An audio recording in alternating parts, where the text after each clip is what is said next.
let's take it over to one of the best games of the early window, or at least looks that way. I should say it looks that way. Week 1 taught us that it doesn't always go according to script, but the Baltimore Ravens traveling to Cincinnati for a division rivalry game against the Bengals. How about this for the Bengals? You open the season on the road against 2 of your division rivals, the 2 best division rivals in your division. No offense to the Steelers. First of all, let's dispense with this myth that games are must win in week 2. You know, I think there's always drama surrounding these situations, like, oh my God, the Bengals might fall into an 0-2 hole. They'll never climb out of it. They climbed out of an 0-2 hole literally last year. They started the season 0-2. They were 5-4 at the bye, and then they finished the season 12-4. Like, it is possible to figure things out, to have things click later in the year. And then on the flip side of things, the Ravens started the season 6-3, at times looked like one of the most unstoppable offenses in the league.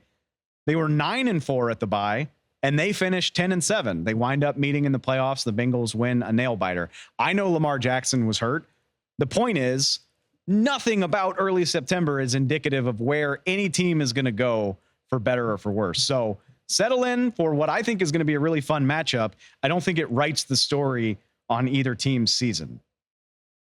And for that matter, good for the Ravens, because it looks like they're going to be up against it in this game. I feel like injuries are going to be a theme of these previews, and I'm sorry, but it's just such a crucial element of these games when you consider what Baltimore looks likely to not have. They already lost J.K. Dobbins in the season opener, star running back, out for the season with an Achilles.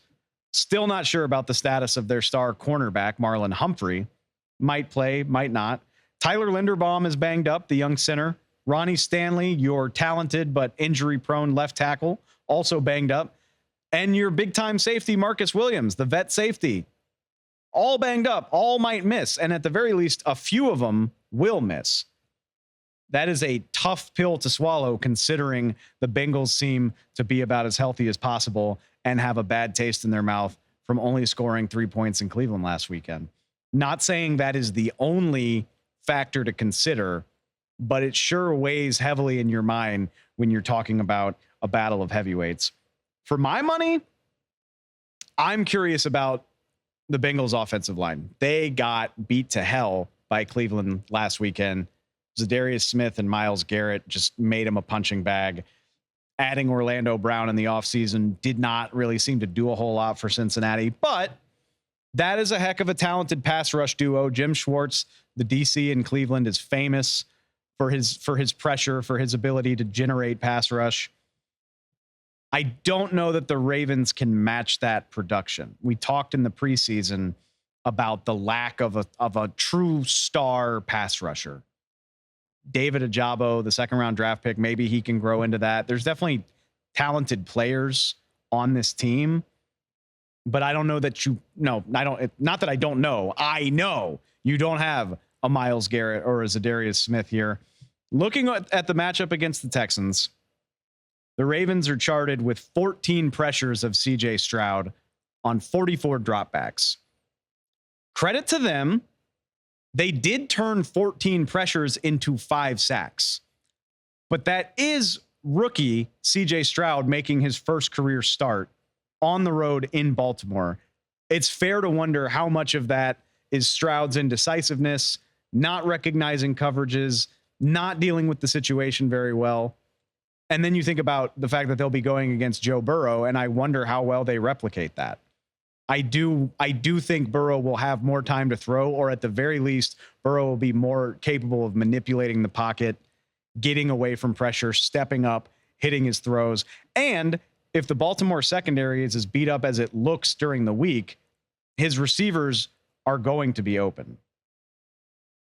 My big question for the Bengals is, this is just a completely different animal than what they're used to with the Baltimore Ravens. Like, for years now, you can count on the Ravens being this team that's going to come in and use 2 or 3 tight ends. They've got a 300-pound fullback. They're going to pound it right at you. It's a new age in Baltimore, clearly. If last week was any indicator, the Ravens ran 11 personnel. That's 3 wide receivers. 11, one running back, one tight end. They used 3 wide receivers on 63% of their snaps last week. Like, this is now a much more traditional, wide open NFL offense. Zay Flowers, 9 targets for 78 yards. Odell Beckham is still in the mix.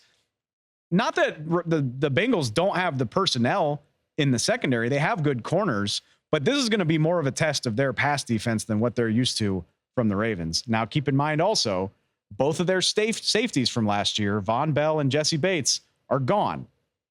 This could be a little bit more of a challenge for them. It could be, a learning process, especially when you consider they played week 1 in a rainstorm. It's not like anybody in that Cleveland-Cincinnati game was lighting up the passing yards. So this is a big chance for the Ravens to get more comfortable in their passing offense. We'll see how the Cincinnati secondary handles it.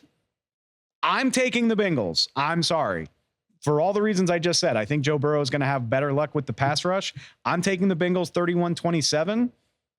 But again, I'm very excited to see this Baltimore offense continue to grow. Hopefully their offensive line is healthy enough to buy Lamar Jackson some time. I said 31-27. That, if that comes true, it's going to be a hell of an entertaining game. But give me the Bengals to stay out of the 0-2 hole.